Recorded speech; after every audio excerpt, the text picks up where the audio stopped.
Elle était vierge, il était son meilleur ami, et aussi l'un des hommes les plus riches de New York. Ce à quoi personne ne s'attendait, c'est qu'au cours d'une nuit imprévue, elle frapperait à sa porte avec une requête qui risquait de tout mettre en péril, leur amitié, leur respect mutuel, et peut-être même son cœur. Mais ce qu'il fit cette nuit-là changea leur destin à jamais. Vous pensez connaître la fin de cette histoire, mais la vérité, c'est que même elle n'aurait pu imaginer la suite. Si ces premières secondes ont déjà capté votre attention, abonnez-vous à la chaîne, activez les notifications et dites-nous dans les commentaires, d'où écoutez-vous cette histoire? Laissez un « j'aime », cela aide la chaîne à grandir et à continuer de vous proposer des récits émouvants comme celui-ci. Partagez-le avec quelqu'un de spécial, et préparez-vous à être bouleversé. L'air étouffant du 15e étage de Techline Solutions enveloppait Samantha Miller telle une chape de plomb humide. La climatisation en panne avait transformé le bureau aux parois de verre en une étuve, et la chaleur de cette fin juillet à Manhattan ne faisait qu'empirer les choses. Samantha, 23 ans, sentait son chemisier collé à son dos comme une seconde peau.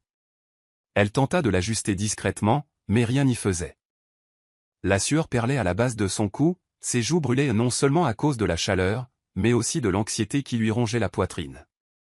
Elle venait de recevoir un email cryptique, « Monsieur Bennett souhaite vous voir dans son bureau. » Immédiatement. Richard Bennett n'était pas homme à convoquer ses assistantes sans raison. Directeur régional de Techline, c'était un homme de peu de mots au regard perçant. La cinquantaine, toujours impeccable, sa voix était calme comme une eau dormante, mais sa présence portait le poids d'un homme qui avait bâti des empires et enterré ses concurrents avec la même froide précision. Samantha prit une inspiration, lissa sa jupe et se dirigea vers son bureau d'un pas assuré. Le claquement de ses talons résonnait plus fort que d'habitude sur le sol. Son reflet dans la vitre renvoyait l'image d'une femme calme en apparence, chignon bas, talons modestes, chemisier ajusté, mais à l'intérieur, une tempête commençait à gronder. Lorsqu'elle frappa, la porte s'ouvrit dans un bourdonnement sourd. « Entrez », dit Richard sans lever les yeux. Elle pénétra dans la pièce. La fraîcheur de son bureau contrastait brutalement avec la fournaise du couloir. Apparemment, sa climatisation à lui fonctionnait très bien. Il lui fit signe de s'asseoir. « Je vais aller droit au but », dit-il en croisant enfin son regard. « Il y a un poste pour lequel j'aimerais proposer votre candidature. » Samantha cligna des yeux. « Un poste ?» Il hocha la tête. « Chez Innovat Corporation. » Assistante du directeur, George Whitman. Son cœur fit un bond. Innovat Corp n'était pas juste une étape supplémentaire. C'était un tremplin. C'était là que les vraies carrières se forgeaient, où les gens doublaient ou triplaient leurs revenus sans jamais regarder en arrière. Son esprit peinait à suivre alors qu'il continuait. 15 000 $ par mois, couverture santé complète, voyages internationaux, et le genre d'accès qui ouvre toutes les portes. Elle ne put retenir le soupir qui s'échappa de ses lèvres. « J'ai déjà travaillé avec Whitman », poursuivit Richard. « Il me fait confiance. Si je lui dis que vous êtes prête, vous aurez l'entretien. » Elle hocha lentement la tête, essayant d'assimiler l'information. « Je ne sais pas quoi dire. »« Merci. » Mais la courbure de son sourire l'arrêta net. Ce n'était pas de la gentillesse. C'était du calcul. « Il y a, dit-il en baissant la voix, une chose. » Son estomac se noua. « George est particulier, dit Richard en étirant le mot. Il aime que ses assistantes de direction aient une certaine présence, de la maturité, de l'assurance. De l'expérience de la vie. Elle pencha la tête. De l'expérience de la vie? Il se recula dans son fauteuil, joignant le bout de ses doigts. Il veut quelqu'un qui a un peu vécu. Qui n'est pas naïve. La peau de Samantha frissonna. Il y avait quelque chose dans son ton, une implication qu'elle n'arrivait pas tout à fait à saisir, ou peut-être qu'elle refusait de comprendre. J'ai vu votre CV, Samantha. Votre dossier académique est impeccable. Vos évaluations ici sont excellentes, mais George valorise l'instinct, la sophistication, une sorte de disponibilité personnelle. L'air entre eux s'épaissit. Elle plissa les yeux. Vous suggérez que je ne suis pas prête? Je suggère que vous devriez peut-être envisager de vous présenter différemment, si ce poste compte pour vous. Silence. Les néons au-dessus semblaient bourdonner plus fort tandis qu'elle analysait le sous-texte. Il ne parlait pas de compétences. Il ne parlait même pas de travail. Son esprit passa en revue toutes les manières dont un homme comme George Whitman pouvait filtrer une candidate. Expérience de la vie. Disponibilité personnelle. Puis vint le moment qu'elle allait se repasser en boucle dans les jours à venir. Richard se pencha en avant, la voix plus basse désormais. Pardonnez-moi d'être brutal, mais votre dossier contient des notes sur vos antécédents, votre éducation, et même votre histoire sociale. Son souffle se bloqua dans sa gorge. Vous êtes intelligente, Samantha, mais vous êtes encore très. Il marqua une pause. Couvée. Le mot la frappa comme une gifle. Comment savez-vous quoi que ce soit de ma vie personnelle, demanda-t-elle, forçant sa voix à rester calme. Il haussa les sourcils. Nous effectuons des vérifications d'antécédents. Ce n'est pas un jugement. C'est une question de profil. George ne le dira pas à voix haute, mais je sais ce qu'il recherche. Une femme qui se porte comme si elle avait traversé le monde. Vous êtes jeune. Innocente, même. Ce n'est pas toujours une force à ses yeux. Ses doigts se refermèrent en poing sur ses genoux. Donc, conclut Richard, si vous voulez cette opportunité, réfléchissez à l'histoire que vous voulez raconter quand vous entrerez dans cette pièce. Réfléchissez à la façon dont vous voulez vous présenter. Vous avez 5 jours. Il se retourna vers son écran. La conversation était terminée. Samantha se leva sur des jambes tremblantes et sortit sans un mot. Sa peau brûlait, mais cette fois, ce n'était pas à cause de la chaleur. Dans les toilettes, elle s'appuya contre le lavabo et fixa le miroir. Était-ce cela, être une femme dans ce monde? Être mesurée non pas par le mérite, mais par une notion fabriquée de maturité définie par les hommes? Son reflet la dévisageait, les yeux écarquillés, le cœur brisé, humilié. Et pourtant, sous tout cela, quelque chose changea. Pas de la rage. Pas encore. Mais autre chose. Une décision prenait forme. Cette nuit-là, dans son minuscule appartement de Brooklyn, elle resta éveillée dans le noir, son téléphone serré dans sa main. Elle pensa à tous les sacrifices qu'elle avait faits pour en arriver là. À toutes les fois où elle avait choisi la sécurité plutôt que le risque, le silence plutôt que l'honnêteté. Elle ouvrit ses messages. Il n'y avait qu'une seule personne qu'elle pouvait appeler. Une personne qui connaissait chaque version d'elle-même, des secrets de cours de récréation aux échecs post-universitaires. Une personne qui ne la jugeait jamais, même quand elle ne se comprenait pas elle-même. Nathan Brox. Héritier d'un empire commercial. Son meilleur ami. Le seul homme qu'elle n'avait jamais osé voir sous un autre angle. Son pouce hésita au-dessus du clavier. Elle vacilla. Puis, le cœur battant, elle tapa, « Nathan, j'ai besoin de te parler ce soir. » Elle appuya sur envoyer et attendit le moment qui allait tout changer. La nuit s'était repliée sur Manhattan comme un rideau de velours, étouffant les bruits habituels de la ville. Samantha se tenait devant l'imposant immeuble de verre de l'Upper West Side, son reflet fragmenté par la double porte de l'entrée. Il était près de 11 heures du soir et les rues étaient plus calmes que d'habitude.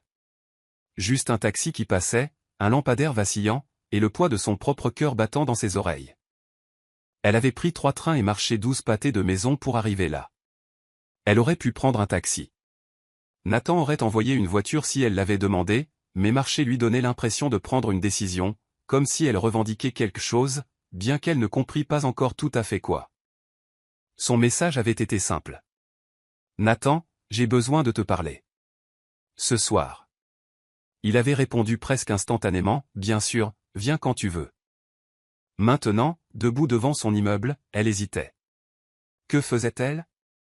Le portier la reconnut et la laissa entrer sans un mot. Ses talons cliquetaient contre le sol en marbre du hall alors qu'elle se dirigeait vers l'ascenseur privé, celui qui menait directement aux pentouses.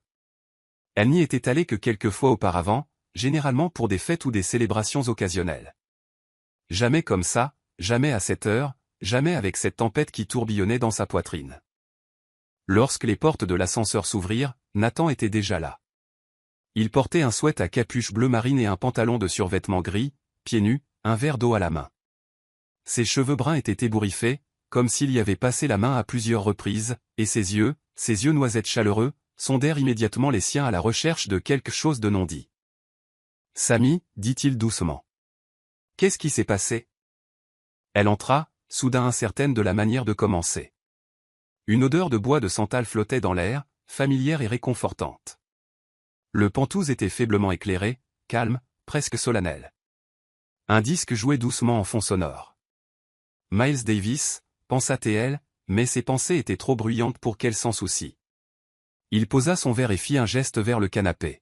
« Viens t'asseoir ?» Elle hocha la tête, le suivant dans le salon. La ville s'étendait au-delà des baies vitrées comme une mer d'étoiles. Elle s'assit avec raideur au bord du canapé tandis qu'il repliait ses jambes à côté d'elle, l'inquiétude gravée sur chaque trait de son visage. « J'ai besoin de te demander quelque chose, dit-elle d'une voix basse. Il haussa légèrement les sourcils. « N'importe quoi. » « Non. » Elle secoua la tête. « Je veux dire, je dois te demander quelque chose qui pourrait tout gâcher. » Nathan se pencha en avant. « Tu me fais peur. » Elle prit une inspiration. Puis une autre. Ses doigts se tordaient sur ses genoux. « On m'a offert un poste, dit-elle, essayant de stabiliser sa voix. Un poste énorme. Chez Innovat Corporation. Assistante exécutive du directeur. Nathan sourit. Samy, c'est incroyable. Mais il y a un hic. Le sourire s'effaça. Elle lui raconta tout. Richard. La suggestion qu'elle n'était pas assez expérimentée. L'implication que sa valeur en tant que professionnelle dépendait d'une manière ou d'une autre de quelque chose que personne n'avait le droit de considérer. Nathan écouta sans l'interrompre, ses mains jointes entre ses genoux, ses yeux ne quittant jamais les siens. Et puis vint la partie qu'elle avait répétée dans son esprit maintes et maintes fois dans le train, mais qui semblait toujours impossible à dire à voix haute. Ils veulent quelqu'un avec de l'expérience de la vie, murmura-t-elle. Et j'ai réalisé que si je ne change pas la façon dont on me perçoit, je ne serai jamais choisi pour quelque chose comme ça. L'expression de Nathan s'assombrit. C'est dégoûtant. C'est illégal. C'est.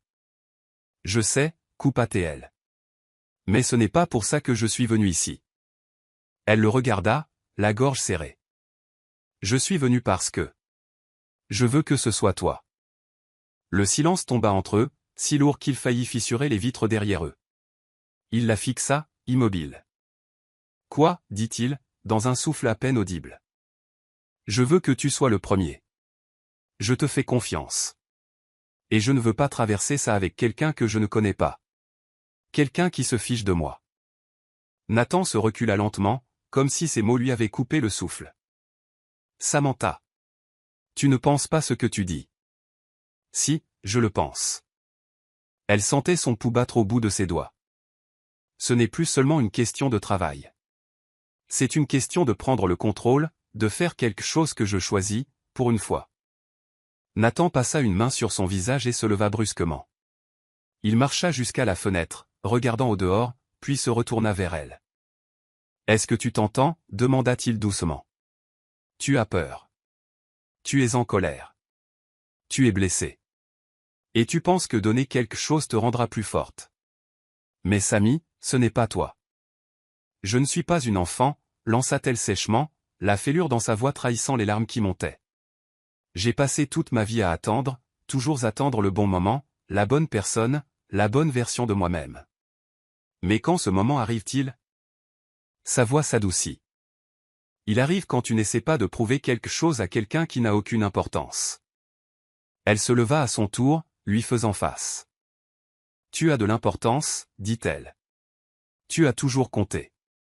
Tu es le seul en qui j'ai jamais eu confiance. Ça doit bien vouloir dire quelque chose. Ça veut dire quelque chose, murmura-t-il. Mon Dieu, oui. Ils se tenaient à quelques centimètres l'un de l'autre. L'air entre eux semblait chargé d'électricité, comme si quelque chose s'était brisé après avoir été scellé pendant des années. Ses yeux cherchaient les siens, implorants, déterminés, terrifiés. Ses mains à lui hésitaient près de ses épaules, ne sachant s'il fallait s'avancer ou reculer. « Je ne veux pas profiter de ta douleur, dit-il, la voix tremblante, et je ne veux pas être quelque chose que tu regretteras. Tu ne le seras pas, dit-elle. Tu ne pourrais jamais l'être. Pendant un instant, aucun d'eux ne bougea. Le bourdonnement de la ville, la musique, les lumières, tout s'effaça. Il n'y avait que cette pièce, ce moment, cette frontière qu'aucun d'eux n'avait jamais osé franchir. Il toucha sa joue, son pouce effleurant sa mâchoire. Elle s'appuya contre sa paume comme elle l'avait fait 100 fois auparavant, mais jamais comme ça, jamais avec son cœur si ouvert, son âme si exposée. J'ai besoin de temps, dit-il enfin. Pas parce que je ne veux pas, mais parce que je le veux, plus que tu ne le sais. Ses yeux s'écarquillèrent et quelque chose vacilla en eux, quelque chose qu'elle n'avait pas prévu. Puis, doucement, il ajouta. Je te désire depuis des années, Samantha, mais pas comme ça. Pas dans la douleur, pas dans le désespoir. Je te veux amoureuse. 3 jours s'étaient écoulés depuis cette nuit dans le Penthouse de Nathan et Samantha ne pouvait s'empêcher de se repasser la scène en boucle, ses mains tremblantes alors qu'elle hésitait près d'elle, l'honnêteté dans sa voix, la chaleur du silence qui s'était étiré entre eux. Il ne l'avait pas touchée, pas de la manière qu'elle attendait, mais quelque chose en elle avait changé pour toujours. Depuis lors, ils n'avaient échangé que quelques messages, gentils, prudents, mesurés. Elle détestait la gêne qu'elle ressentait maintenant, alors que pendant des années, être avec Nathan avait été naturel. Il avait été son refuge, son ancre, mais maintenant ses sentiments étaient emmêlés. Chaque souvenir entre eux semblait différent sous cette nouvelle lumière, et pour la première fois, elle n'était pas sûre qu'il la voyait toujours de la même façon. Le samedi soir, Nathan lui envoya un message, « Dîner, juste nous deux, pas de pression. » Rien qu'à lire ces mots, sa poitrine s'agita. Il essayait, doucement, lentement, de lui laisser de l'espace sans la laisser s'éloigner trop loin. C'était exactement ce dont elle avait besoin. Ils se retrouvèrent dans un petit restaurant italien niché dans Greenwich Village, un endroit où ils allaient à l'université quand ils avaient besoin d'échapper au bruit du monde. C'était faiblement éclairé, avec des bougies vacillantes sur les tables et une odeur d'ail rôti flottant dans l'air, le genre d'endroit où les murs chuchotaient des histoires et où rien ne pressait. Nathan était déjà assis quand elle arriva, portant une chemise noire boutonnée, les manches retroussées jusqu'au coude, ses doigts traçant le bord de son verre. Quand il leva les yeux et la vit, quelque chose s'adoucit sur son visage. Soulagement. Admiration. Quelque chose d'autre qu'elle ne pouvait pas encore nommer. « Tu es venu, dit-il. » J'ai failli ne pas venir, répondit-elle en se glissant sur le siège en face de lui, mais je me suis souvenu du tiramisu ici. Il sourit, mais ses yeux restèrent sur elle un peu plus longtemps que d'habitude, comme s'il la mémorisait, ou peut-être se mettait au défi de dire ce qui devait être dit. La conversation commença légèrement en travail, nouvelle, la vague de chaleur absurde mais sous la surface, la tension bourdonnait comme un courant silencieux. Chaque mot, chaque rire, donnait l'impression qu'il marchait sur une corde raide tendue au-dessus de quelque chose de plus profond. Au milieu du repas, il le dit enfin. « Samantha, j'ai beaucoup réfléchi à ce que tu as dit l'autre soir. » Elle leva les yeux, sa fourchette s'arrêtant en l'air.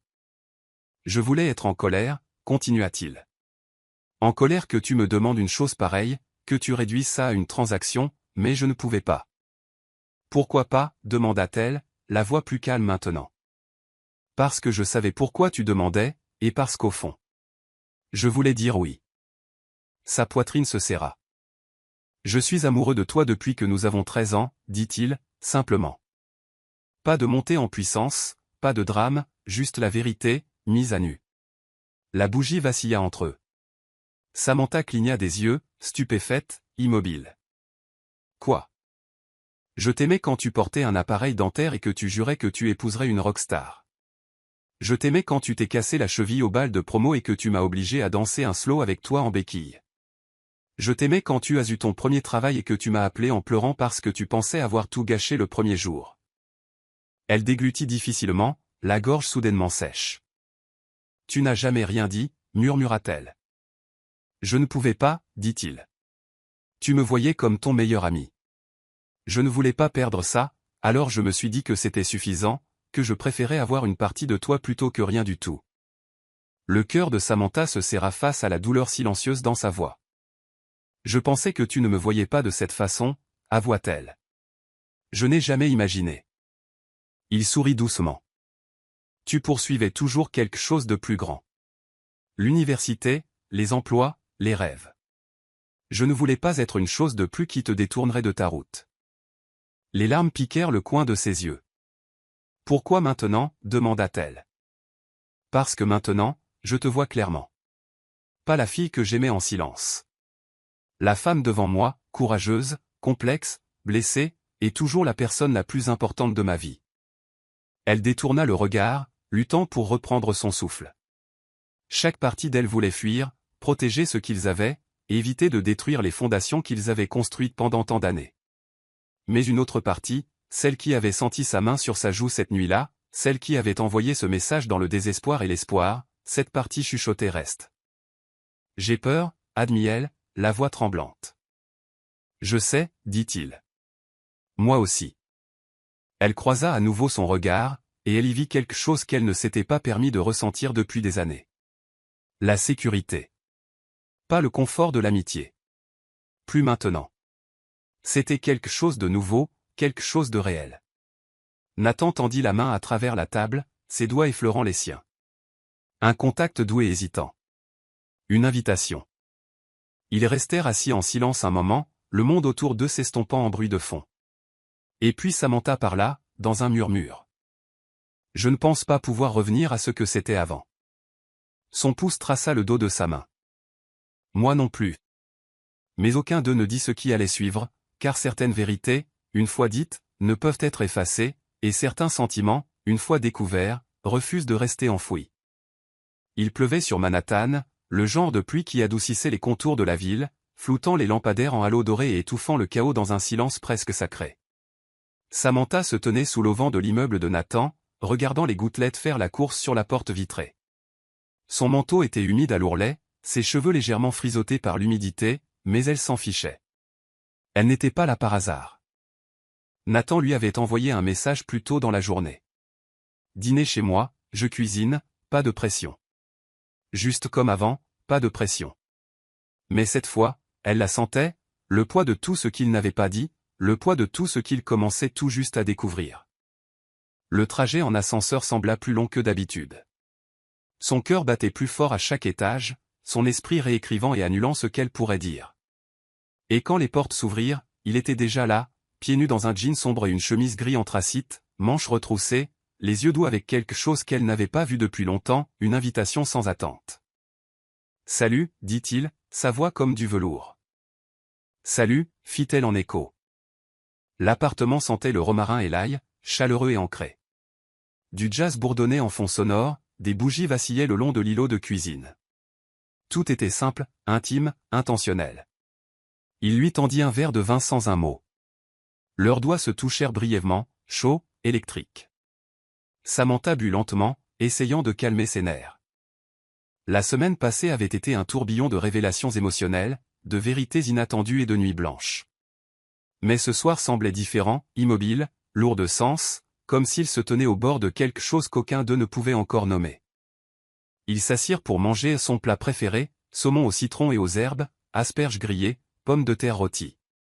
Nathan s'était souvenu de chaque détail. Elle sourit entre deux bouchées, laissant la familiarité de la nourriture l'ancrer. « Tu es calme, dit-il doucement. Elle leva les yeux. Je réfléchis. Dangereux, la taquina-t-il. Elle sourit, mais ses yeux ne suivirent pas. Je n'arrête pas de me demander si c'est réel, dit-elle. Quelle partie? Tout ça. Nous. Ce changement. J'ai l'impression que le sol a bougé sous mes pieds et j'essaie encore de trouver où me tenir. Nathan s'appuya contre le dossier de sa chaise, l'observant. C'est réel. Mais je sais que c'est effrayant. Elle hocha la tête. Tu as toujours été mon refuge, et maintenant j'ai l'impression de te voir pour la première fois, et je ne sais pas quoi faire de tout ce que je ressens. Il se leva et contourna la table, la tirant doucement pour la mettre debout. Tu n'as rien à faire, chuchota Théil. Pas ce soir, jamais, sauf si tu le veux. Elle leva les yeux vers lui, la lueur vacillante des bougies dansant dans son regard. Il n'y avait aucune pression dans son toucher, aucune urgence, juste de la chaleur, juste lui. Je le veux, dit-elle. Sa voix était à peine audible. Mais pas à cause du travail. Pas parce que j'ai besoin de prouver quelque chose. Parce que je te vois enfin, toi aussi. Et je ne veux plus faire semblant de ne pas ressentir ça. Le silence qui suivit ne fut pas gênant. Il fut révérencieux. Il la conduisit vers le salon, lent et patient. Le monde extérieur continua de s'effacer, un battement de cœur à la fois. La ville, la pression, le bruit, rien de tout cela ne comptait ici. Samantha sentit sa main se poser doucement sur sa taille, son pouce effleurant le bas de son dos. Son souffle se bloqua. Son pouls tambourinait dans ses oreilles. Elle leva la main, ses doigts traçant la ligne de sa mâchoire. Il ferma les yeux à son contact, s'y abandonnant comme si c'était quelque chose de sacré. Et puis, enfin, leurs lèvres se rencontrèrent. Ce ne fut pas précipité. Ce ne fut pas désespéré. Ce fut lent, presque hésitant, comme si tous deux mémorisaient la sensation, la stockant quelque part en lieu sûr. Un baiser qui n'exigeait rien, mais donnait tout. Il la tira plus près, et elle sentit son corps se mouler au sien, comme si cela avait toujours été écrit. La chaleur entre eux n'était pas seulement physique. Elle était émotionnelle, profonde, vieille de plusieurs siècles. Quand il chuchota son nom, cela résonna comme une prière. Samantha. Elle le regarda, les yeux écarquillés, le souffle tremblant. Je n'ai jamais. Je veux dire. Je sais, dit-il doucement, écartant une mèche de cheveux de son visage. C'est pour ça que je suis là. C'est pour ça que je serai patient. À chaque seconde, la tendresse dans sa voix la désarmait. Elle hocha la tête, les yeux brillants. Ils bougèrent ensemble dans une harmonie silencieuse. Ses doigts traçaient avec révérence sa peau, comme s'il apprenait une langue qu'il connaissait déjà par cœur. Elle répondit non pas avec des mots, mais avec confiance, lui permettant de la guider à travers la vulnérabilité qu'elle avait crainte si longtemps. Le temps sembla se replier. Il n'y avait pas d'avant, pas d'après. Juste le maintenant. Juste la douceur des lèvres contre la peau, les chuchotements étouffés dans le noir, la chaleur de deux corps laissant tomber tous les murs qu'ils avaient construits pendant des années. Dans ses bras, Samantha ne se sentait pas inexpérimentée. Elle se sentait puissante, désirée, aimée. Et Nathan, il ne lui prit rien. Il donna. Il lui donna le silence quand les mots étaient de trop. Il lui donna l'immobilité quand le moment tremblait. Il lui donna de l'espace quand ses yeux se remplirent de larmes. Et il la tint comme s'il avait attendu toute une vie pour en avoir la permission. Après, ils restèrent enveloppés dans le calme, la tempête chuchotant encore contre les fenêtres, la lueur des bougies projetant de l'or au plafond. Samantha posa sa tête contre sa poitrine, écoutant le rythme de son cœur. Pour la première fois depuis longtemps, elle n'avait pas peur de ce qui allait suivre. Mais même dans cette paix, une question persistait dans le silence. Maintenant qu'ils avaient franchi la ligne, pourraient-ils jamais revenir en arrière? Le soleil perçait à travers les stores de la chambre de Samantha, projetant des lignes dorées obliques sur les draps emmêlés à ses pieds. Elle restait éveillée, les yeux grands ouverts, les battements de cœur l'emmenaient lourd. Le bourdonnement tranquille d'un nouveau matin l'enveloppait comme une promesse hésitante, une promesse qu'elle ne savait pas encore tout à fait interpréter. La nuit dernière avait été tout, plus que de la passion, plus que de l'abandon. Cela avait été une connexion, indéniable, irréversible, un changement qui allait au-delà de la chair et des os, quelque chose qui vivait dans l'espace entre la confiance et le désir. Samantha ne s'était pas attendue à se sentir si changée, et pourtant, quand Nathan l'avait tenue après, sa respiration régulière, ses doigts effleurant doucement sa colonne vertébrale, elle s'était sentie plus elle-même que jamais auparavant. Maintenant, la réalité du jour s'insinuait. C'était lundi, le jour de son entretien avec George Whitman, et bien que le souvenir des insinuations voilées de Richard Bennett persistât encore aux confins de son esprit comme de la fumée, Samantha ne se sentait plus comme la fille qui s'était tenue devant son bureau en tremblant. Quelque chose en elle s'était brisé, et dans la brisure, elle avait découvert une sorte de force qu'elle ne savait pas porter. À 8 heures du matin, elle était vêtue d'un tailleur bleu marine élégant, coupé à la perfection, accompagné d'escarpins nudés d'une boucle d'oreille emperlayante appartenue à sa mère. Ses cheveux étaient tirés en un chignon bas, non pas parce qu'elle voulait paraître plus âgée, mais parce qu'elle voulait paraître délibérée. Elle n'essayait plus de convaincre qui que ce soit de sa valeur. Elle se présentait simplement telle qu'elle était vraiment. Nathan avait laissé un mot sur son comptoir de cuisine. Quoi qu'il arrive, tu as déjà gagné. Fier de toi. Elle le plia soigneusement et le glissa dans son sac comme un talisman secret. L'immeuble qui abritait Innovat Corp était intimidant, même de l'extérieur. Sa façade moderne en acier et en verre reflétait le ciel en fragments comme un miroir fracturé par l'ambition. À l'intérieur, le hall s'étirait vers le haut dans le silence et le prestige. Tout brillait. Tout le monde bougeait avec détermination. Au 24e étage, Samantha sortit dans un couloir bordé d'un éclairage doux et de murs gris texturés. La réceptionniste la salua par son nom, offrant un sourire chaleureux alors qu'elle indiquait une porte. « Monsieur Whitman est prêt pour vous. » Son pouls s'accéléra. Elle prit une inspiration, carra ses épaules et entra. George Whitman n'était pas ce à quoi elle s'attendait. Il avait la soixantaine, commençait à perdre ses cheveux, portait des lunettes à monture métallique et un gilet bleu marine sur une chemise impeccable. Il se leva à son entrée, tendant une main ferme, mais pas agressive.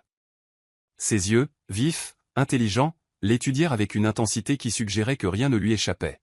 « Mademoiselle Miller, dit-il. Asseyez-vous. » Les 45 minutes suivantes furent un flou de questions, d'observations et de défis. Il l'interrogea sur ses rôles passés, son approche de la pression, comment elle gérait les cadres difficiles, les changements de dernière minute, les systèmes défaillants. Mais il posa aussi des questions inattendues. Que valorisez-vous dans la loyauté? Quand savez-vous que vous êtes dans la bonne pièce? Que faites-vous lorsque votre intuition est en désaccord avec votre logique? Samantha répondit honnêtement, sans phrase répétée. Elle ne prétendit pas être plus expérimentée qu'elle ne l'était. Au lieu de cela, elle parla avec clarté, avec une confiance tranquille qui ne criait pas pour être remarquée, mais exigeait d'être respectée. À un moment donné, Whitman se recula dans son fauteuil et l'observa un long moment. « Monsieur Bennett a dit que vous pourriez ne pas être prête, dit-il finalement. Il a dit que vous manquiez de certaines perspectives. Mondaines. » Son souffle se bloqua juste un instant, mais elle ne tressaillit pas. « J'ai vécu un autre type d'expérience, » répondit-elle calmement. « Une expérience qui m'a appris à lire les gens, à m'adapter, à écouter.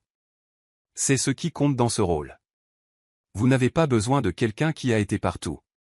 Vous avez besoin de quelqu'un qui sait quand parler et quand entendre ce qui n'a pas été dit. » Il sourit, un petit sourire, mais vrai. Lorsque l'entretien se termina, il se leva et tendit à nouveau la main. « Vous aurez bientôt de nos nouvelles. » Mais alors que Samantha entrait dans l'ascenseur, son téléphone vibra. C'était le département des ressources humaines. « Félicitations, le poste est à vous. Veuillez vérifier votre boîte de réception pour votre lettre d'offre et les documents d'intégration. » Elle lut le message 2 fois, puis encore, les mots presque surréels. Les gens passaient devant elle, occupés, indifférents. Mais Samantha resta immobile, la main serrant son téléphone, les yeux écarquillés d'incrédulité et d'admiration. Ce moment ne ressemblait pas à une victoire sur les autres. Il ressemblait à un retour à la maison, un retour au soi qu'elle avait enterré sous la peur et l'attente. Quand elle sortit enfin, le soleil s'était complètement levé. La pluie du week-end s'était dissipée, laissant les trottoirs humides mais scintillants. Elle s'arrêta au coin de la rue, laissant la brise soulever une mèche de cheveux de sa joue. Ce n'était pas le travail qui la remplissait d'émotion. C'était ce que le travail symbolisait. Elle n'avait pas gagné cela parce qu'elle s'était compromise. Elle n'avait pas été choisie parce qu'elle était devenue ce que les autres attendaient d'elle. Elle avait été choisie parce qu'elle avait enfin osé être elle-même. Plus tard ce soir-là, elle s'assit seule dans son appartement, ordinateur portable ouvert, lisant la lettre d'offre. Le salaire la fit cligner des yeux, 15 000 $ par mois. Santé privée, voyages mondiaux, un avenir bien au-delà de ce qu'elle s'était permis de rêver. Mais tout ce à quoi elle pouvait penser, c'était Nathan. La façon dont il l'avait regardée. La façon dont il avait attendu. La façon dont il l'avait vue. Pas seulement cette nuit-là, mais toujours. Elle prit son téléphone pour l'appeler, puis s'arrêta. Serait-il toujours là, à l'attendre de l'autre côté de ce nouveau chapitre? 12 jours seulement s'étaient écoulés. 12 jours depuis que Samantha avait signé le contrat, souri dans le couloir d'Innovat Corp et embrassé une nouvelle version d'elle-même. 12 jours depuis que ses matins commençaient par un expresso dans un bureau vitré surplombant l'Hudson, et que ses nuits se terminaient par des messages de Nathan qui faisaient chavirer son cœur de la plus douce des manières. Tout était allé vite, exaltant, plein de couleurs. Jusqu'à ce matin, où le silence commença à sembler faux. Samantha arriva au bâtiment d'Innovat juste après 8 heures, comme d'habitude. Le hall semblait plus calme que la normale. La réceptionniste de l'accueil évita son regard, n'offrant qu'un faible signe de tête. Les ascenseurs, normalement bourdonnants de jeunes cadres et d'assistants juridiques, se déplaçaient maintenant avec lenteur, leur mur miroir vide renvoyant son propre malaise. Au 24e étage, l'énergie était différente. Les téléphones étaient silencieux. Les gens chuchotaient près des fontaines à eau et disparaissaient derrière des portes de conférences vitrées qui n'avaient jamais été fermées auparavant. Son bureau, immaculé et soigneusement organisé, semblait soudain fragile, comme un décor attendant d'être démonté. Elle s'assit, ouvrit son ordinateur portable et essaya de se connecter. Accès refusé. Elle se figea. Essaya encore. Même résultat. Son estomac se noua. Avant qu'elle ne puisse bouger, sa supérieure directe, Elisa, apparut à côté de son bureau, l'expression illisible. « Hey, Samantha, tu peux venir avec moi un instant ?» Pas d'explication, pas de sourire, juste le froid de quelque chose qui s'effondre. Elles marchèrent en silence jusqu'à une petite salle de réunion quelconque au fond de l'étage. À l'intérieur, un homme des RH et une femme du service juridique attendaient déjà, tous deux avec des dossiers devant eux et des expressions tendues et polies. Samantha s'assit lentement, son cœur battant maintenant la chamade dans ses oreilles. Elisa prit le siège à côté d'elle. « D'abord, je veux dire que ça ne te concerne pas personnellement, » dit Elisa, la voix calme et répétée. « Tu n'as rien fait de mal. » Puis l'homme des RH prit la parole. « Depuis ce matin, le conseil exécutif d'Innovat Corp a gelé toutes les activités d'embauche suite à une enquête fédérale sur la conduite financière de George Whitman. » Les mots tombèrent comme des briques. « Attendez, quoi ? Monsieur Whitman a été placé en garde à vue tôt ce matin. Il y a des allégations de fraude, de détournement de fonds et de délit d'initié. C'est une affaire en cours. » Samantha cligna des yeux, stupéfaite. Elisa se pencha en avant. Malheureusement, toutes les embauches récentes sous sa division sont en cours de révision. Légalement, nous sommes tenus de suspendre votre poste jusqu'à nouvel ordre. Suspendu, répéta-t-elle en écho. La femme du service juridique secoua doucement la tête. Compte tenu de la nature de l'enquête, nous devons traiter les contrats comme invalides. Monsieur Whitman a agi en dehors de la politique de l'entreprise. Jusqu'à ce que le conseil décide de la marche à suivre, toutes les offres d'emploi faites au cours des 30 derniers jours sont annulées. Le souffle de Samantha se bloqua dans sa poitrine. Donc, je n'ai pas de travail. Une pause. Nous sommes vraiment désolés, dit Elisa. Le reste de la conversation devint flou. Des expressions comme « indemnité de départ »,« gestion de la réputation » et « coopération avec les autorités » tourbillonnaient autour d'elle comme une fumée qu'elle ne pouvait inhaler. Elle hocha la tête mécaniquement, signa les formulaires qu'on lui tendait et fut raccompagnée à son bureau avec juste assez de temps pour rassembler ses affaires personnelles. Ses plantes. Son carnet. La carte que Nathan avait glissée dans son sac, et qu'elle avait épinglée sur son tableau de liège. Va être le feu. Tu n'as jamais été faite pour rester petite. À 10h15, Samantha était dehors sur le trottoir, le vent mordant ses joues, la ville bougeant autour d'elle comme si elle n'avait même pas remarqué. Elle resta immobile un long moment. L'ivresse d'un rêve accompli s'était écrasée sans avertissement. Son monde avait basculé en moins de 2 heures. La version d'elle-même en laquelle elle venait juste de commencer à croire la professionnelle, l'adulte, la femme en contrôle ressemblait à un costume que quelqu'un lui avait arraché. Elle rentra chez elle et s'effondra sur le canapé, incapable de pleurer, incapable de parler. Le silence dans l'appartement se moquait d'elle. Sa boîte de réception était inondée d'alertes concernant le scandale. Le titan de la tech arrêté dans une affaire de fraude de 300 millions. George Whitman aurait orchestré un réseau de délits d'initiés vieux de 10 ans. Innovat Corp face au gel fédéral et à l'effondrement interne. Chaque titre frappait comme un nouveau coup. En fin d'après-midi, Nathan appela. « Et, est-ce que ça va ?» demanda-t-il. Elle ne savait pas comment répondre. Elle voulait tout lui dire, tomber dans la sécurité de sa voix, le laisser lui rappeler qui elle était. Mais sa honte était plus forte. Et puis, sans prévenir, la pensée fit surface. Ai-je couché avec lui pour rien ? Dès que l'idée atterrit, elle recula avec horreur. Mais c'était trop tard. La graine avait été plantée. Non pas parce qu'elle y croyait, mais parce que le monde le croirait. Elle pressa le téléphone contre sa poitrine et sanglota, la culpabilité inondant ses côtes comme de l'eau glacée. Elle avait fait quelque chose de courageux, quelque chose de vulnérable, quelque chose de réel.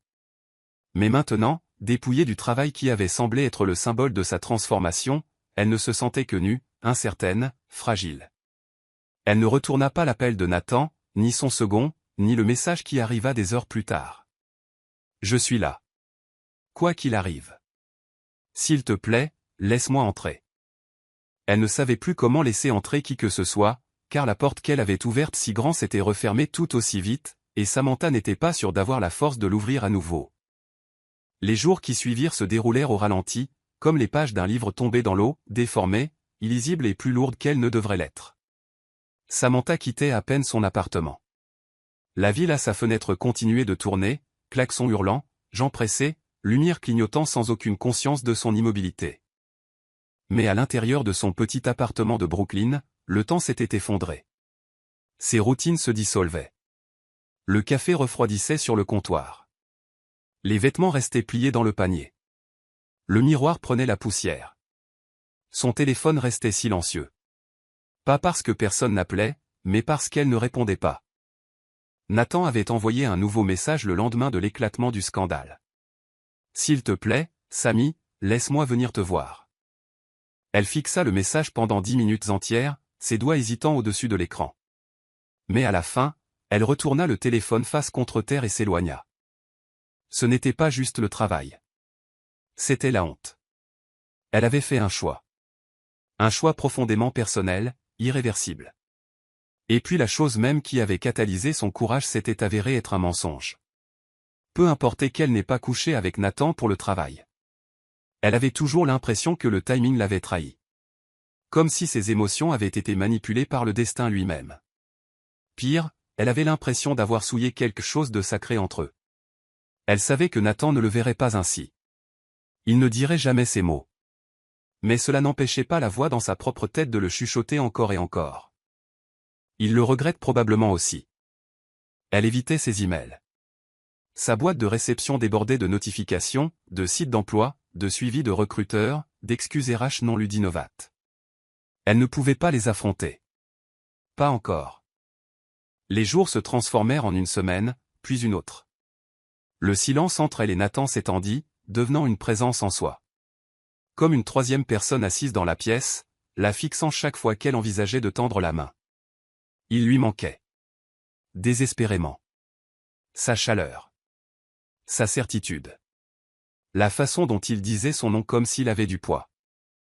Mais comment pouvait-elle lui faire face alors que tout ce qu'elle ressentait était l'échec? Le 9e jour, elle retourna chez Tecline. Franchir ses portes vitrées familières fut comme entrer dans un rêve qu'elle avait déjà dépassé. La climatisation surcompensait toujours, la réceptionniste mâchait toujours son chewing-gum, et le bourdonnement des imprimantes remplissait toujours l'espace d'un bruit blanc. Mais Samantha. Elle n'était plus la même. Elle avait été dans des salles de conseil.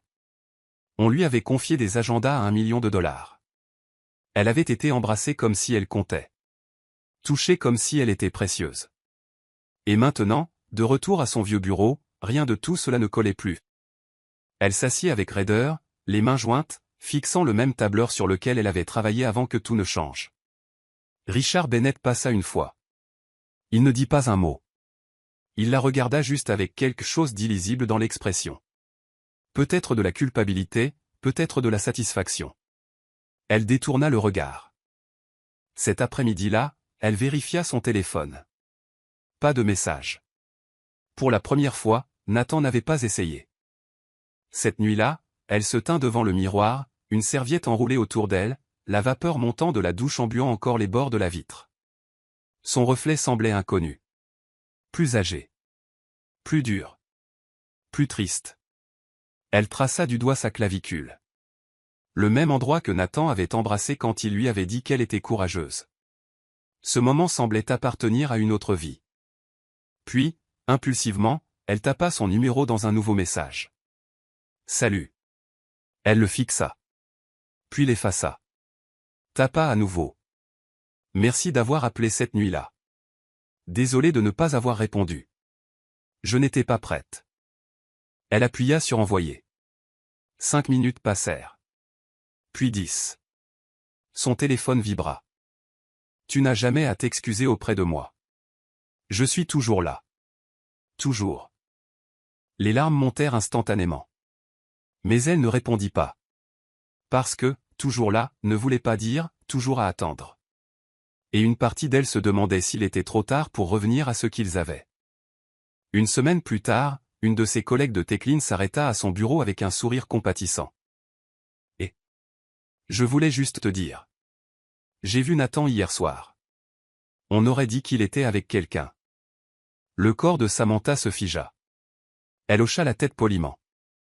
Merci. La collègue partit, inconsciente de l'effet d'entraînement que ces mots avaient déclenché. Elle ne pleura pas. Pas tout de suite. Au lieu de cela, elle rentra chez elle, se recroquevilla dans son lit et fixa le plafond. S'il voyait quelqu'un, elle n'avait aucun droit de le blâmer. Elle l'avait exclu. Repoussé. Laissé ses messages sans réponse. Elle avait fait toutes les choses qu'elle n'aurait jamais imaginé faire à quelqu'un qu'elle aimait. Aimait? Oui. Ce mot n'était plus confus. Il ne s'agissait pas de la nuit qu'ils avaient partagée ou de l'histoire qu'ils avaient construite. Il s'agissait de la partie d'elle qui se tournait encore vers la porte quand on frappait, espérant que c'était lui. Mais le silence répondait plus fort que les pas. Et dans ce silence, Samantha restait seule pour calculer le coût de ce qu'elle avait perdu. Pas juste un travail, ou un titre, ou un rêve, mais une connexion qui l'avait portée à travers chaque tempête jusqu'à maintenant. L'appel arriva un jeudi matin. Samantha était à la moitié de sa deuxième tasse de café, assise à son bureau chez Tecline, fixant d'un œil vide un tableur qu'elle avait déjà mis à jour 3 fois. Ses yeux étaient bouffis d'une nuit agitée. Son cœur endolori par un silence qui s'était maintenant étiré sur près de 2 semaines. Nathan n'avait pas rappelé et elle n'avait pas osé faire le premier pas. Le téléphone dans son sac vibra une fois, puis une autre. Numéro inconnu. Elle hésita. Puis répondit. Allô? Bonjour, mademoiselle Miller. Je m'appelle Rachel Harmon. J'appelle de la part de Harrison et Solutions. Nous avons récemment reçu une recommandation interne forte pour un poste d'associé senior ouvert, et votre nom a été présenté comme une candidate de premier choix. Seriez-vous disponible pour un entretien virtuel cet après-midi? Samantha cligna des yeux. Je suis désolé. Quelle entreprise avez-vous dit? Harrison et Solutions, répéta Rachel. Nous sommes un cabinet mondial de stratégie et de conseil. Nous avons un bureau à Manhattan mais ce rôle est hybride et flexible, avec des opportunités de travailler avec des clients internationaux. Le pouls de Samantha s'accéléra. Elle avait entendu parler d'eux. Bien sûr que oui. Harrison était prestigieux, sélectif, le genre d'endroit où les gens s'épuisaient ou construisaient des carrières à vie. Elle n'avait jamais postulé là-bas. Elle n'avait jamais même rêvé que quelqu'un comme elle finirait sur le radar. Je n'ai pas postulé, dit-elle lentement. Je comprends, répondit Rachel. Comme je l'ai mentionné, c'était une recommandation interne. Extrêmement forte, devrais-je ajouter. Le cœur de Samantha battit plus fort. Savez-vous qui m'a recommandé? Je crains que la recommandation ait été marquée comme confidentielle, dit Rachel, mais nous prenons celle-ci très au sérieux. Une pause point, alors, êtes-vous disponible à 14 heures aujourd'hui? Samantha hocha la tête avant de réaliser qu'elle devait répondre à voix haute. Oui, dit-elle précipitamment. Oui, absolument. Lorsqu'elle raccrocha, ses mains tremblaient. Elle se leva, marcha jusqu'à la salle de pause et s'aspergea le visage d'eau froide. Son premier instinct fut la méfiance. Pourquoi maintenant? Comment? Mais sous la confusion, une petite lueur d'espoir s'alluma, chaude et prudente. Elle prépara l'entretien comme si sa vie en dépendait. À 13h58, elle se connecta à l'appel vidéo, le cœur battant la chamade sous son chemisier. Rachel était déjà là, rejointe par 2 autres membres du jury, un consultant senior et un directeur des opérations. Ils étaient vifs, directs, mais justes. Ils posèrent des questions réfléchies sur le leadership, la stratégie, les relations humaines. Samantha parla clairement, honnêtement. Elle ne jouait pas un rôle. Elle partageait. Ses échecs, ses leçons, ses instincts. Pour la première fois depuis des semaines, elle avait l'impression de construire à nouveau quelque chose. Lorsque l'entretien se termina, Rachel sourit. Nous vous recontacterons très bientôt. Merci pour votre temps, Samantha. Cette nuit-là, elle dormit peu. Elle fixa son téléphone bien après minuit, se demandant, pouvait-il s'agir de lui? De Nathan? L'avait-il recommandé? Cela semblait absurde. Ils ne se parlaient plus. Il avait sans doute tourné la page. Mais d'une certaine manière, elle savait. La façon dont son nom avait surgi si spécifiquement. Le ton dans la voix de Rachel lorsqu'elle avait dit, extrêmement solide. C'était lui. Même à distance, même dans le silence, Nathan la protégeait encore. 2 jours plus tard, l'offre arriva. 18 000 $ par mois. Des avantages sociaux. Une exposition internationale. Une promotion en titre et en responsabilité. Le genre d'offre qui ne change pas seulement un emploi, mais une vie. Samantha s'assit à sa table de cuisine, fixant le PDF, les mains couvrant sa bouche. Sa poitrine se serra. Pas seulement d'incrédulité, mais de cette gratitude silencieuse qui fleurissait à travers les fissures de ses doutes. Elle n'avait pas obtenu ce poste parce que quelqu'un le lui avait offert sur un plateau. Elle l'avait obtenu parce que quelqu'un avait cru en elle assez fort pour lui ouvrir une porte. Et elle l'avait franchie. Sans hésitation. Elle signa la lettre d'embauche ce soir-là. Ensuite, elle ouvrit un message vierge sur son téléphone. Elle tapa « J'ai eu le poste, merci. Je sais que c'était toi. » Elle le regarda. Puis l'effaça. Elle tapa à nouveau « Personne n'a jamais cru en moi comme tu le fais, même quand je ne le méritais pas », elle effaça cela aussi. Au final, elle n'envoya que 3 mots « Merci, Nathan ». Il répondit quelques minutes plus tard. « Tu n'as jamais eu besoin de demander. » Elle serra le téléphone contre sa poitrine. Pas de déclaration. Pas d'exigence. Juste la vérité. Envoyée doucement par-dessus le pont des choses brisées. Ce n'était pas une réconciliation. Pas encore. Mais c'était un début. Et les débuts, Samantha l'avait appris, étaient là où résidait le courage. Les bureaux de Harrison et Solutions avaient des bails vitrés du sol au plafond et des sols en pierre polie qui résonnaient doucement à chaque pas assuré de Samantha. Une semaine après sa prise de poste, elle sentait déjà la différence. Pas seulement dans la vue ou le salaire, mais dans la façon dont les gens écoutaient quand elle parlait. Dans la façon dont elle s'écoutait elle-même. Elle s'épanouissait. Mais alors même que ses journées se remplissaient de réunions stratégiques, d'appels clients et de présentations tardives, il y avait un silence qu'elle ne pouvait ignorer. Nathan n'avait pas répondu à son dernier message au-delà de ces quelques mots calmes. Elle les avait relus une 12aine de fois. Il lui manquait. Pas seulement le confort de sa présence, ou les vieux rythmes de leur amitié. La version d'elle-même qu'elle était avec lui manquait. Sans garde, honnête, pleinement vue. Et maintenant qu'elle était enfin stable à nouveau, enfin debout sur ses propres pieds, la question qui la hantait était simple et terrifiante, avait-elle attendu trop longtemps? Le vendredi après-midi, quelque chose en elle craqua. Elle quitta le travail plus tôt sous prétexte d'une affaire personnelle, prit un café dans la boutique qu'ils aimaient tant sur Spring Street, et marcha vers le siège social de Brox Global, l'entreprise familiale de Nathan. Elle n'avait pas appelé, n'avait pas trop réfléchi, elle s'était simplement présentée. La réceptionniste sourit poliment lorsque Samantha donna son nom. Monsieur Brox est en réunion, mais je vais l'informer de votre présence. Veuillez patienter dans le salon exécutif. Le salon était élégant et silencieux, avec des fauteuils en velours gris et une œuvre d'art qui ressemblait à du vent figé en plein mouvement. Samantha s'assit, le cœur battant, les doigts serrés autour de la tasse de café qu'elle regrettait soudain d'avoir apportée. Après 10 minutes, la porte s'ouvrit et Nathan entra. Il avait l'air différent. Pas radicalement, mais de cette façon dont le chagrin, le manque et les nuits blanches laissent des ombres sous les yeux. Il portait un costume sur mesure, mais la cravate était desserrée, sa chemise légèrement froissée, son calme habituel remplacé par une attitude sur la défensive. « Samantha, dit-il, surpris. Je ne savais pas que tu venais. » Elle se leva. « Moi non plus, répondit-elle doucement. J'avais besoin de te voir. » Un long silence s'étira entre eux. Puis elle ajouta, « Merci, pour ce que tu as fait. » Il hocha la tête lentement. « Tu as mérité ce travail. Je leur ai juste rappelé de regarder dans ta direction. » Elle sourit, mais son sourire n'atteignit pas ses yeux. « Tu m'as manqué, dit-elle. » Nathan expira, passant une main dans ses cheveux.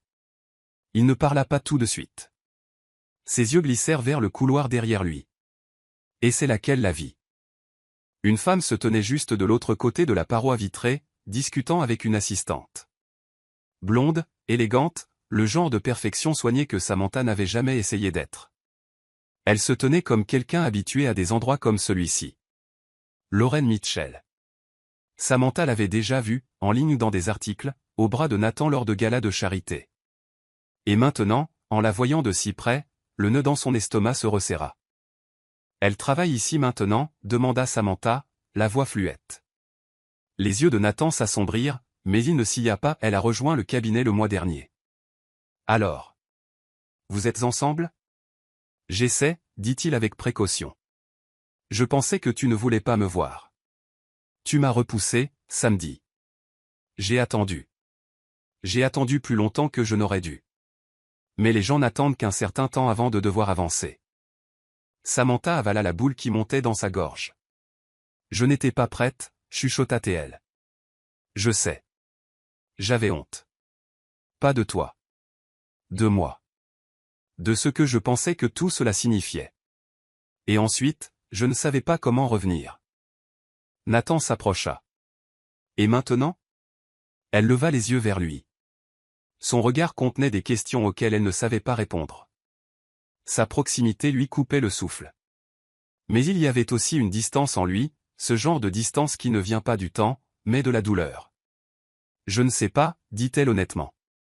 Mais je ne pouvais plus rester silencieuse. L'expression de Nathan changea, s'adoucit peut-être, ou se durcit. Elle ne pouvait pas le dire. Je t'aimais, dit-il doucement. Et peut-être que je t'aime encore. Mais l'amour a besoin de plus que de moments. Il a besoin de présence. Tu étais parti quand j'avais le plus besoin de toi. Les larmes piquèrent le coin de ses yeux. Je sais. Elle fit un petit pas en avant. Sa main chercha la sienne, mais il ne la saisit pas. Pas cette fois. Derrière eux, le rire de Lorraine résonna faiblement. Samantha laissa retomber sa main. Je suppose que je devrais y aller, dit-elle. Nathan ne l'arrêta pas, ne la rappela pas, ne prononça pas son nom comme il le faisait autrefois. Elle sortit la tête haute, le cœur tremblant, avec la clarté glaciale que parfois, le timing n'est pas juste mauvais, il est brutal. Mais même en atteignant l'ascenseur, elle ne pouvait se défaire du sentiment que ce n'était pas la fin. Pas encore. Parce que quelque chose dans ses yeux s'était fissuré. Et certains silences ne durent pas éternellement. Les portes de l'ascenseur se refermèrent sur elle dans un soupir métallique, mais l'écho du silence de Nathan suivit Samantha tout au long de la descente. Au moment où elle sortit dans la rue, le monde extérieur semblait plus bruyant. Les voitures klaxonnaient, les voix s'élevaient, les sirènes hurlaient au loin. Mais en elle, tout était assourdi, comme si son âme avait été plongée dans du verre. Il ne l'avait pas arrêtée. Il n'avait pas crié son nom. Il ne lui avait pas couru après. Et d'une certaine manière, cela faisait plus mal que n'importe quel mot dur. Samantha marcha sans destination, laissant le rythme de ses talons la porter à travers Midtown, passant devant des cafés animés et des lumières clignotantes. Elle ne pleurait pas. Pas encore. Elle était trop pleine de laissis, des mots qu'elle aurait dû dire plus tôt, des heures qu'elle aurait dû passer non pas dans le silence, mais dans les excuses. Lorsqu'elle atteignit son appartement, le ciel virait au lavande profond, ce genre de crépuscule qui invite à la réflexion. Elle enleva ses chaussures, laissa tomber son sac sur le comptoir et s'effondra sur le canapé, fixant le ventilateur de plafond qui tournait au-dessus d'elle. Nathan passait à autre chose. Cette vérité s'installa sur elle comme une seconde peau. Il n'était pas cruel. Il n'était pas vindicatif. Mais elle l'avait repoussé au moment où il était le plus vulnérable, et maintenant il se protégeait de la seule façon qu'il connaissait, en choisissant quelqu'un d'autre. Quelqu'un qui ne disparaissait pas. Quelqu'un qui n'était pas revenu les mains vidées les yeux tremblants. Cette pensée la transperça. Elle ouvrit son téléphone et regarda le dernier message qu'il avait envoyé. Tu n'as jamais eu besoin de demander. Elle n'avait pas répondu. Elle n'avait même pas dit « je suis désolé ». Juste merci. Juste trop peu. Trop tard. Un instant, elle tapa quelque chose de nouveau. Penses-tu encore à moi? Puis elle l'effaça. Elle tapa à nouveau. Je n'ai jamais cessé de t'aimer. Je ne savais juste pas comment le montrer. Elle effaça cela aussi. Finalement, elle posa le téléphone et s'éloigna. Elle commença à se jeter dans le travail avec une sorte de dévotion presque violente. Chez Harrison, elle gagna rapidement le respect. Les collègues recherchaient ses conseils. Les superviseurs louaient son efficacité. Elle restait tard la plupart des soirs, non pas parce qu'elle le devait, mais parce que le bourdonnement calme du travail engourdissait tout le reste. Mais aucune quantité de feuilles de calcul ou de présentation ne pouvait arrêter la douleur qui refaisait surface aux heures silencieuses. La nuit, quand la ville s'apaisait, elle restait allongée dans son lit à écouter le craquement du radiateur ou le tic-tac de l'horloge de la cuisine, se demandant s'il regardait parfois son téléphone en pensant à elle. Parfois, elle l'imaginait allongé près de Lorraine.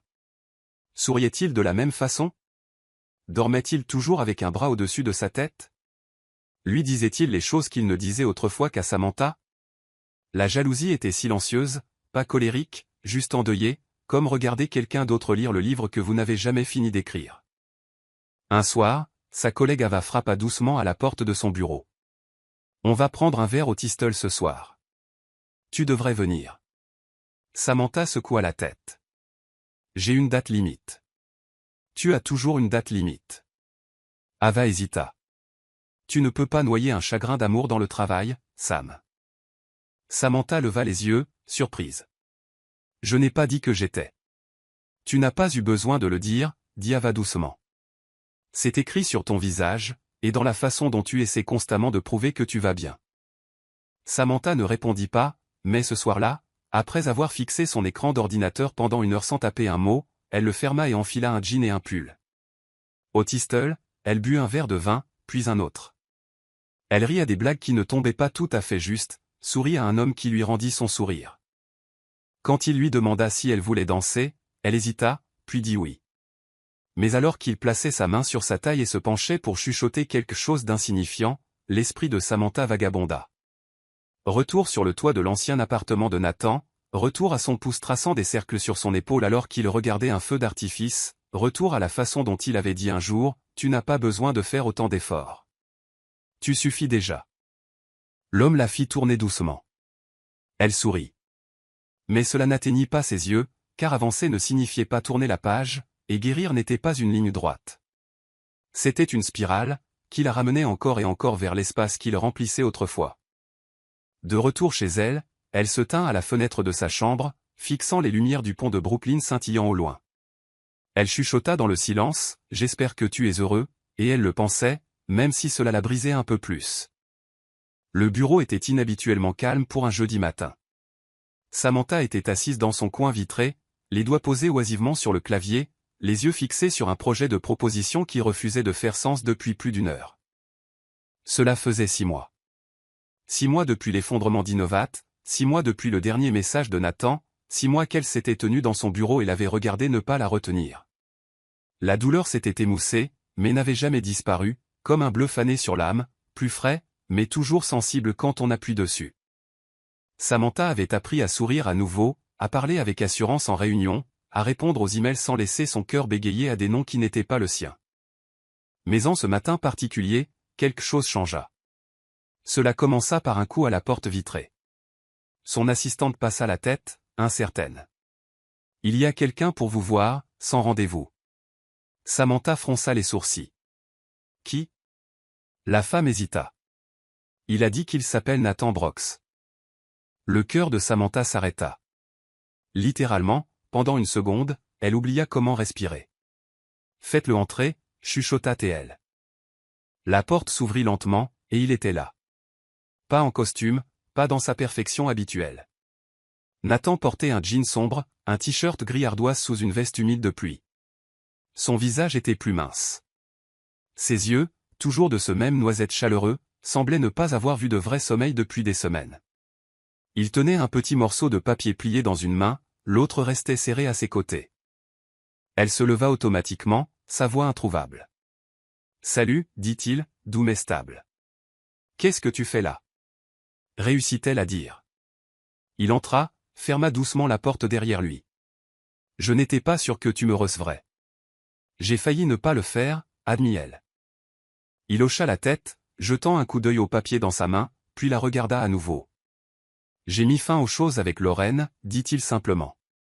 Samantha cligna des yeux. « Quoi ? » « Il y a 3 mois. Mais j'ai vu. J'ai laissé les gens penser ce qu'ils voulaient. C'était plus facile que d'expliquer pourquoi je ne pouvais pas aimer quelqu'un comme je t'aimais. » Ses genoux faiblirent légèrement. Elle s'assit avant qu'il ne lâche. « Nathan, je pensais que je pouvais passer à autre chose, » continua-t-il. « Je le pensais vraiment. Je me suis dit que je devais le faire. Que tu avais fait ton choix. que je méritais d'être avec quelqu'un qui me choisissait en retour. C'est le cas, chuchota TL. Tu le mérites toujours. Mais je continuais d'entendre ta voix. Il s'approcha. Dans chaque pièce silencieuse. Dans chaque chanson. Je voyais ton ombre dans chaque endroit bondé. Et j'ai essayé d'oublier. Dieu sait que j'ai essayé. Samantha déglutit difficilement, ses mains tremblant sur ses genoux. Je n'étais pas prête, dit-elle. Et au moment où je l'étais. Je pensais que tu étais parti. J'étais parti, dit-il. Mais je n'étais pas libre. Il déplia le papier dans sa main et le lui tendit. C'était une photo, vieille, décolorée, d'elle et Nathan. Adolescents, assis au bord d'un toit avec des canettes de soda bon marché à la main, et la ville brillant derrière eux. Elle portait un appareil dentaire. Il avait une coiffure ridicule. Il riait. J'ai gardé ça pendant 16 ans, dit-il. C'était la nuit où j'ai réalisé que je t'aimais. La gorge de Samantha se noua. Je ne le savais pas, murmura-t-elle. Je ne te l'ai jamais dit, dit-il, parce que j'avais toujours peur. Peur que si je te le disais, cela gâcherait tout. Ses yeux s'emplirent de larmes. Et j'ai tout gâché quand même. Non, dit-il doucement. Nous l'avons fait tous les deux. Le silence s'enroula autour d'eux, pas froid cette fois, pas distant, juste plein de tout ce qui n'avait jamais été dit. Elle se leva lentement, contourna le bureau jusqu'à se trouver juste devant lui. Je ne suis pas la même fille dont tu es tombé amoureux, dit-elle. J'ai fait des erreurs. J'ai été égoïste. Je t'ai exclu alors que tout ce que tu faisais était m'aimer. Je ne veux pas la fille que j'aimais, dit-il, la voix épaisse. Je veux la femme que tu es devenue à cause de tout ce que tu as traversé, même les parties qui t'ont brisé. Elle leva les yeux vers lui, les larmes menaçant de couler. Je ne sais pas comment réparer ça, admit-elle. Tu n'as pas à le faire, chuchota Théil. Laisse-moi juste rester cette fois. Sa main trouva la sienne. Les doigts se recroquevillèrent contre la peau familière, et le barrage céda. Les larmes glissèrent silencieusement sur ses joues, mais elle ne se recula pas. Il ne les essuya pas. Il la laissa juste ressentir. Parce que l'amour n'était pas bruyant. C'était cela. La présence. Le pardon. Recommencer. Il se pencha, non pour l'embrasser, mais pour reposer son front contre le sien.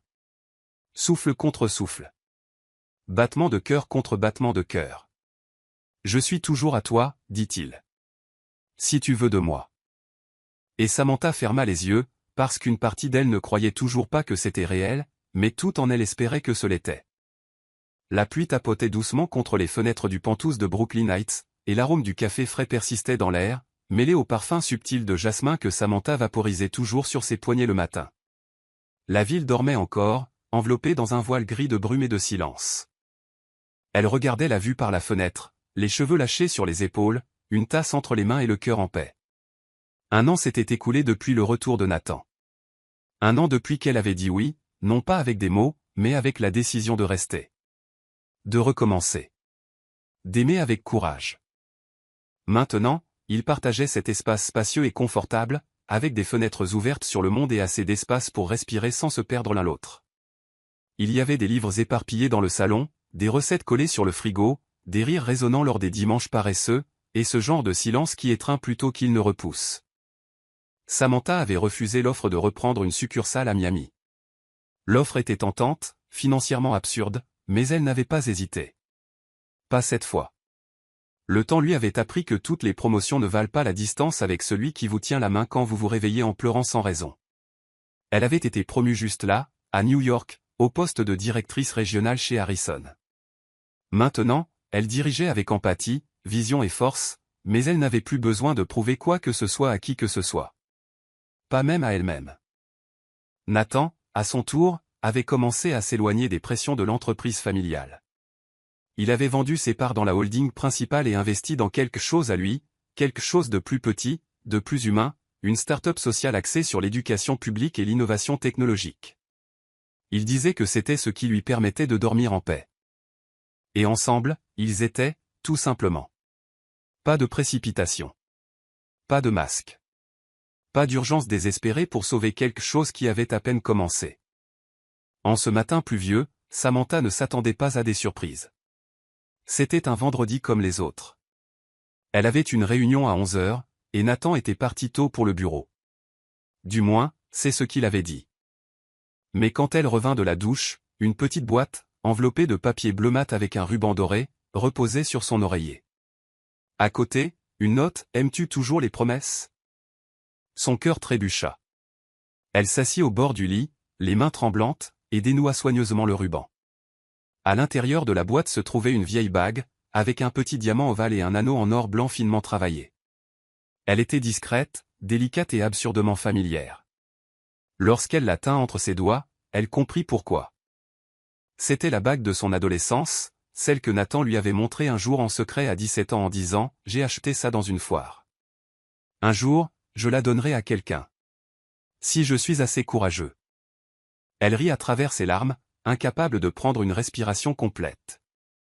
Avant qu'elle ne puisse se lever, la porte de la chambre s'ouvrit. Nathan était là, mouillé par la pluie, les cheveux dégoulinants, les yeux brillants comme la nuit où il avait dit « Tu suffis déjà. » « Tu as gardé ça ?» chuchota-t-elle en lui montrant la bague. « Pendant 15 ans, répondit-il en s'approchant à pas lents et délibérés. Mais ce n'était pas le bon moment. Tu n'étais pas la femme qui se tient devant moi maintenant, et je n'étais pas l'homme qui pouvait te suivre. Elle déglutit difficilement. Et maintenant ? Maintenant. Il s'agenouilla. Pas de précipitation, pas de répétition. Maintenant, je sais que le plus bel amour ne vient pas de la certitude. Il vient du choix. Du choix quotidien de rester, même quand il est plus facile de s'enfuir. Il prit sa main, encore humide de la douche, tremblant encore d'émotion. Veux-tu être mon refuge dans ce monde ? Avec toutes ses imperfections, avec tout ce que nous avons été et tout ce que nous deviendrons encore ? Samantha pleura sans faire de bruit. Parce qu'elle n'en avait pas besoin. Parce que chaque larme disait oui. Elle hocha la tête, riant à travers ses pleurs. Bien sûr que je le veux, Nathan. Il glissa la bague à son doigt. Pas parfaite, pas neuve, mais pleine d'histoire, pleine de temps, pleine d'attente. Puis il la serra dans ses bras. Fort, longuement.